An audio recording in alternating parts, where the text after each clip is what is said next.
41 yaş, 41 daş. Söhbət böyrək daşından gedir. 41 yaşlı rəhbər Mehdiyevin böyrəyindən 41 daş çıxarılıb. İkinci dəfədir ki, əməliyyat olunan pasiyentin böyrəyində bu daşlar o qədər də uzun müddət deyil.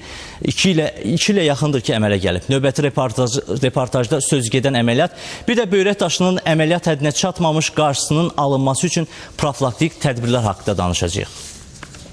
41 yaşlı rəhbər Mehdiyevin böyrəyində daşlar ikinci dəfədir ki, əmələ gəlir. Özü də 2 ildən sonra. İlk əməliyyatda daşlar xaric edilsə də az miqdarda maye qəbulu və genetik meyillik böyrəkdə yenidən daşların yaranmasına səbəb olub. Uroloq cərrah Araz Bayramovun sözlərinə görə böyrək daşı problemi Azərbaycan üçün endemik sayılır. Lənkəran və Şəkidə isə daha çox müşahidə olunur. Bunun da özünə məxsus səbəbləri var. Mən özüm Fransada çalışmışam. Fransa əhalisi ilə Azərbaycan əhalisi arasında çox böyük fərq vardır. Yəni Azərbaycanda demək olar ki, 3 dəfə daha çox böyrək daşına rast gəlinir. Səbəbi nədən ibarətdir? Birinci səbəbi bizdə su qəbulunun olmamasıdır. Yəni gün ərzində hər bir insan minimum 3 litr su içməlidir. Yəni bu minimal 3 litrik suyu biz qəbul etmədiyimizə görə böyrək daşına rast gəlirik.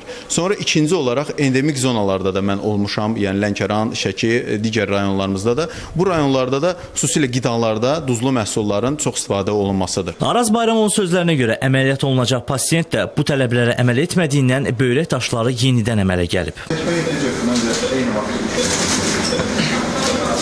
Böyrəkdə əmələ gələn mərcanvari daşların ölçüsü böyük olduğu üçün endoskopik yolla parçalanaraq xaric edildi. Ümumilikdə pasiyentin böyrəyindən 41 ədəd kiçik və orta ölçülü daş çıxarıldı.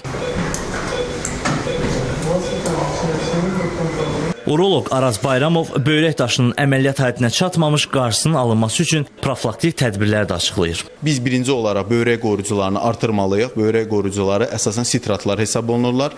Bunlar portağal sokunun tərkibindədir və bir də maye qəbulu. Əsasən də suyun qəbuludur.